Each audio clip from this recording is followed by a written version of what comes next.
Alam mo ba yan, Billy?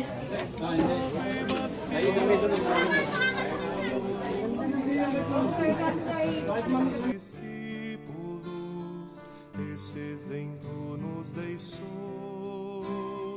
Aos pés de Pedro inclinou.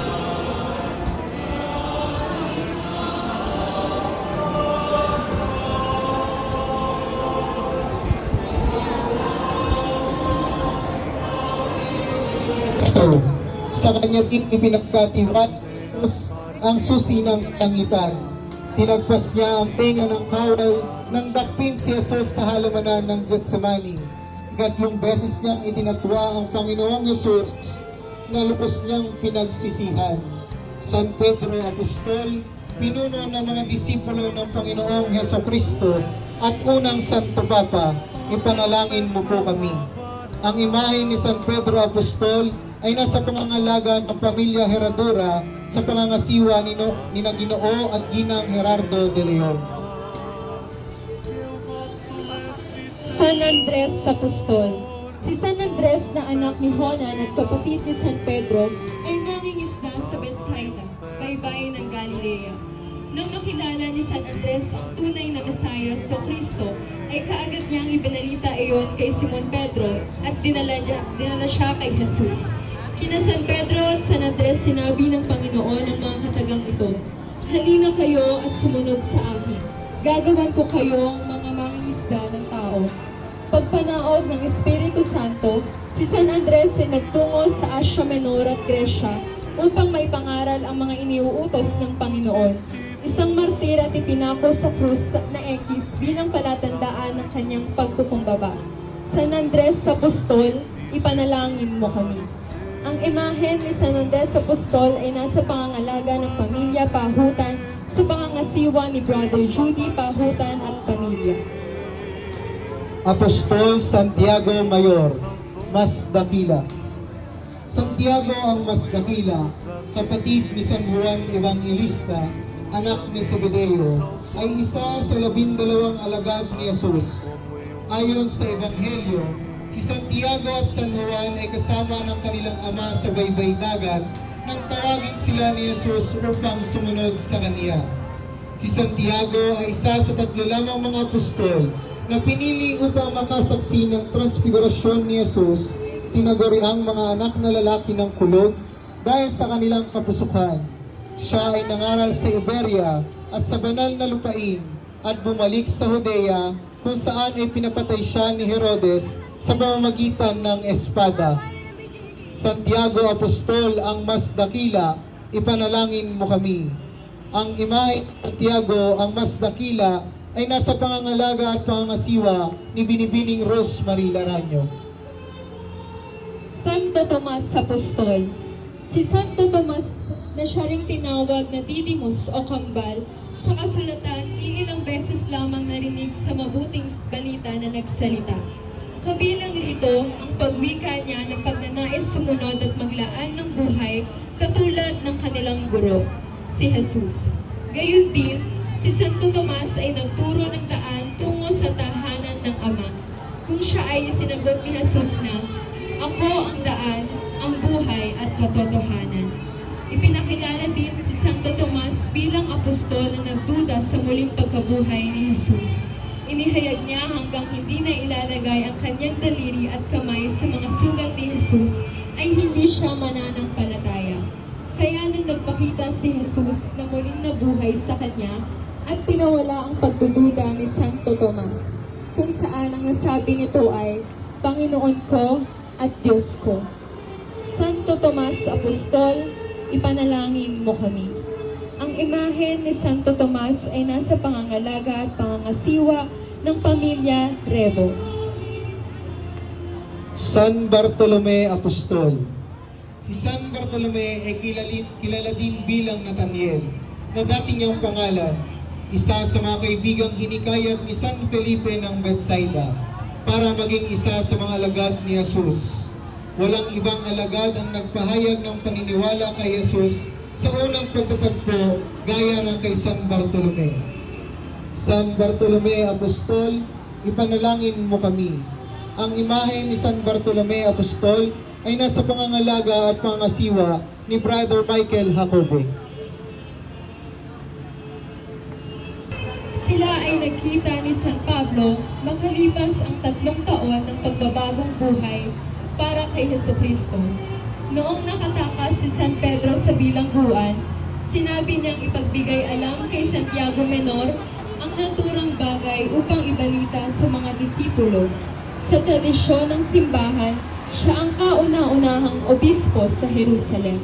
Santiago Menor, ipanalangin mo kami. Ang imahe ni Santiago Menor ay nasa pangangalaga at pangangasiwa ng pamilya ni Marita Barcenas at pamilya.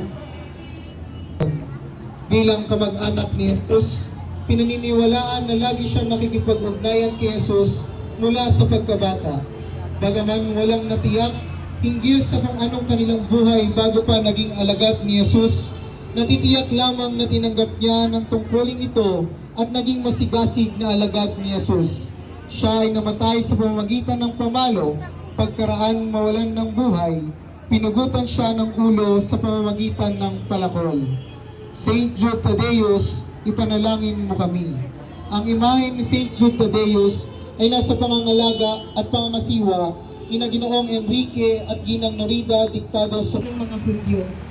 Tinawag din siyang Zelote ni San Lucas Evangelista na isang grupo ng mga mapagmalasakit sa bayan. Pagkatapos ng Pentecostes, ay nangaral siya sa Ehipto hanggang Persia. Nang makita ng mga galit na Persyano, ay hinuli at pinatay. San Simon Makabayan, ipanalangin mo kami. Ang imahe ni San Simon Makabayan ay nasa pangangalaga at pangasiwa nila Dennis Tabirao at pamilya. San Mateo Evangelista. Si San Mateo ay isa sa mga 4 na evangelista, tinatawag na Levi ni na San Lucas at San Juan, at anak ni na Alfeo. Isa siya sa nagsulat ng Ebanghelyo. Ipinahayag niya ang mabuting balita sa Judea, Ethiopia, Persia at Parthia. Walang masyadong naitala tungkol sa buhay ni San Mateo bago siya naging alagad ni Jesus. Naiiba siya sa ibang alagad na pawang mga mangingisda dahil una siyang naging kolektor ng buwis ng impyernong Romano. May pera at posisyon sa lipunan. Nagulat ang mga tao nang makita nila si Jesus matapos imbatahin sa isang pista. Ipinaliwanag ni Jesus na hinirang siya hindi lang para Mateo, San Marcos at San Juan. Ang mga sinuunang kwento na iniuugnay sa kanya ang pag-akda ng 2 aklat sa Bagong Tipan, ang Ebanghelyo ni San Lucas at ang mga gawa ng apostol. Ang kanyang ebanghelyo, na kilala rin bilang Gospel of Mercy and Forgiveness, ay sumasaklaw sa 30 taon na pamumuhay ni Jesus sa mundo. Ang aral tungkol sa pagmamalasakit ng Panginoon sa maralita at nagturusan. Habang ang mga gawa naman ay sumasaklaw sa 30 taon ng buhay ng simbahan mula sa simula. Tanging sa ebanghelyo ni San Lucas matatag at 4 na araw nang nakalibing nang si Jesus ay dumating. Kung kaya't nagtungo si Jesus sa libingan ni Lazaro, kahit sinabihan na ni na Martang nangangamoy na ang patay, inutusan niyang alisin ng batong nagpipinits yung at siya'y sumigaw, "Lazaro, lumabas ka." Ito ay isa sa dakilang himala ni Jesus na naging usap-usapang siya at gayon din si San Lazaro ay pagplanuhang patayin ng mga Hudyo. Si Lazaro ay nabuhay pa ng matagal at naging obispo. San Lazaro ng Betania, ipanalangin mo kami. Ang imahe ni San Lazaro ay nasa pangangalaga ni Ginang Luzelle Olivar at pangangasiwa ni Brother Erwin John Villarreal at pamilya. Señor Jesus Crucificado. Mula nga ng oras na ika-6 ay nagdilim sa ibabaw ng buong sangkalupaan hanggang sa oras na ika-9. At nang malapit na ang oras na ika-9 ay sumigaw si Jesus ng malakas na tinig na sinasabi, "Eli, Eli, lama sabachthani." Sa makatuwid bagay, Diyos ko, bakit mo ako pinabayaan?" At nang marinig ito ng ilan sa nakatayo roon ay sinabi, "Tinatawag ng taong ito si Elias." At pagkarakay tumakbo ang isa sa kanila, kumuha ng isang espongha at binasa ng suka. Saka inilagay sa isang tambo at ipinainom sa kanya. At sinabi ng mga iba, pabayaan Kristo sa kandungan ng kanyang ina. Tunay na dalamhati ang mararamdaman ng isang ina, lalo na kung makita niya ang kanyang mahal na anak ay patay na. Ang kahirapan ng kanyang dinanas ay tunay na madama natin upang tayo kanyang makisa bilang pamilya. Sa pagyao ng Panginoong Jesucristo, hindi lamang si Maria ang ina, kundi ang mga anghel ay nananangis sa kalunos-lunos na sinapit ng manunubos ng mundo. Jesus, sa kandungan ng kanyang ina, maawa po kayo sa amin. Ang imahe ng lapyetas, ang krus ang gating pag-asa sa gitna ng paghihirap at kalasag laban sa tukso. Ang landas patungo kay Jesus ay landas ng krus. Ang pagsunod kay Jesus ay ang pagpasan at pagyakap sa kanyang krus. Ang pagpaanyaya ni Jesus ay ito. Ang sino mang nagnanais sumunod sa iyon din ang pagkakataon na humingi ng inuming pamatid-uhaw ang Panginoon mula sa balon ni Jacob. Sa aklat ni San Juan, ay sinabi ng Panginoon sa babae na, ang umiinom ng tubig na mula sa balong ito ay muling mauuhaw. Ngunit ang umiinom ng tubig na kaloob ko ay hindi na mauuhaw. Kabilang sa mga sagisag ng santa, ang banga ng tubig at ang balong ni Jacob kung saan sila Santa Putina Samaritana, Maria at Lazaro. Madalas pumunta ang Panginoon sa kanilang tahanan habang naglalakbay at nangangaral. Minsan nagtungo si Jesucristo sa kanilang tahanan ay pinili si Santa Marta na mag-abala kaysa makinig. Sinabihan siyang Marta, Marta, naligalig abalang-abala sa maraming bagay. At hinihikayat ni Jesus na kanyang tularan ng kapatid na makinig sa kanya.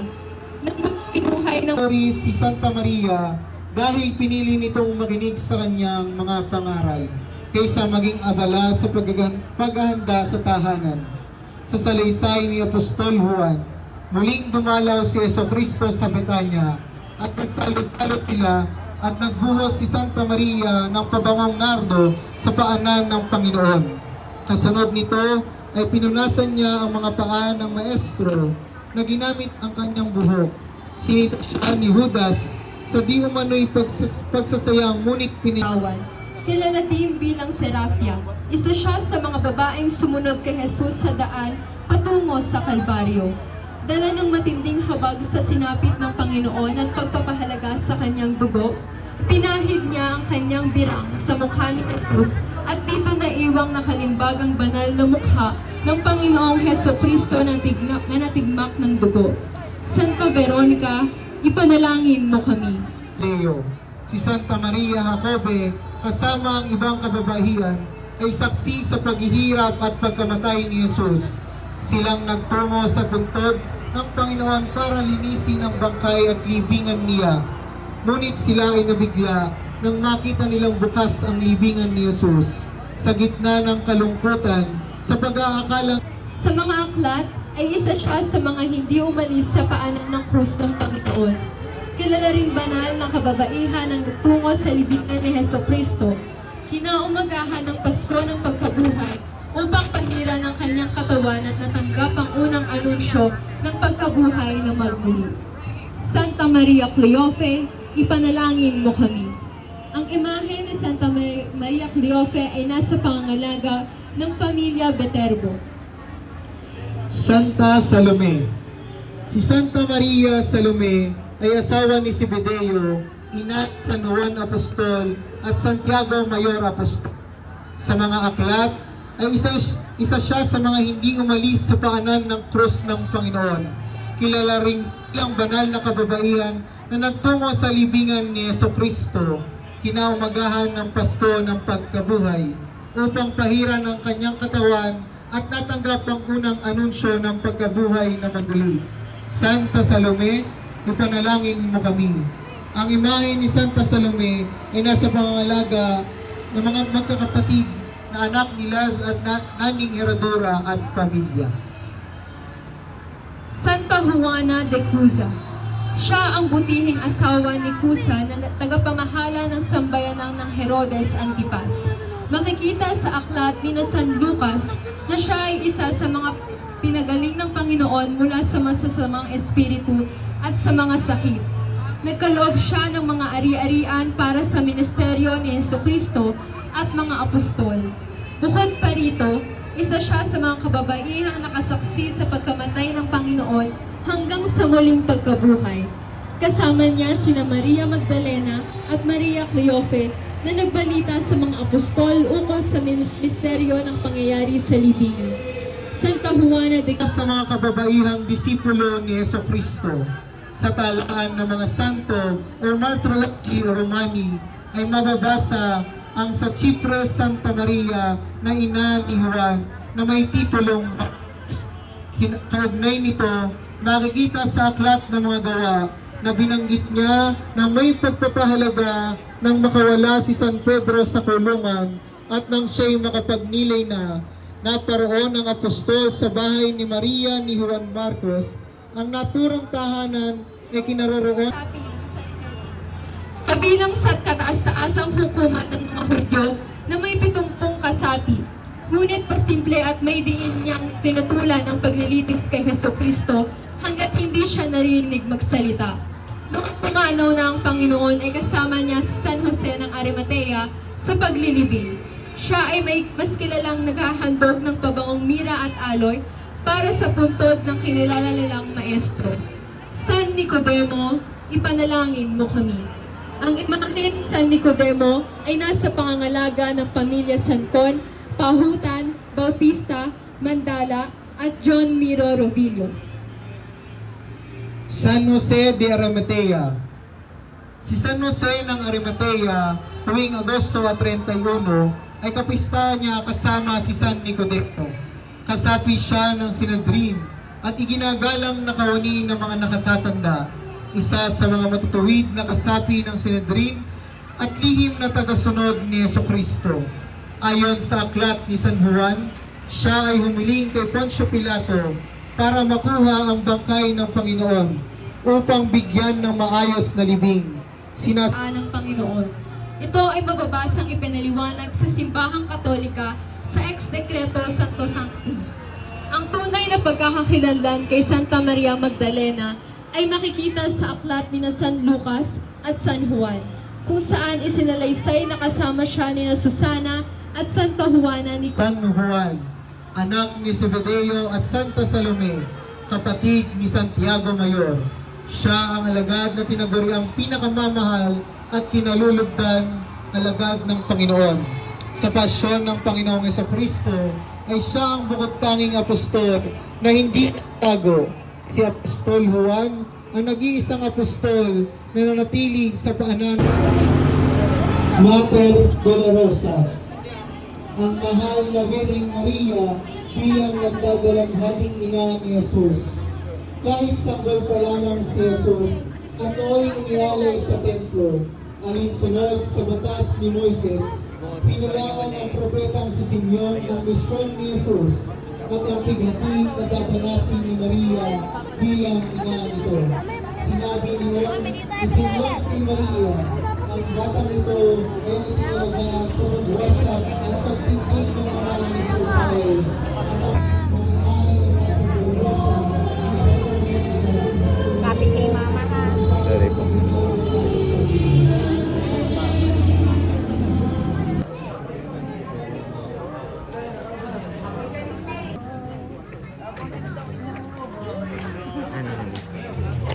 Nandun nga ang ate Ben. Siya nasa una. Kaya nga kayo. Sabi.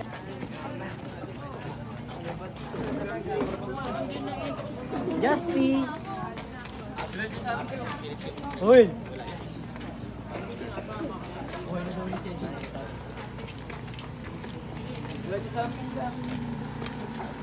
Andrew Gil. Ayun yung mga Dito ka na, Moy. sa mga sasali. Ando ibig ko. Taon-taon nga, talaga niikot lang dito.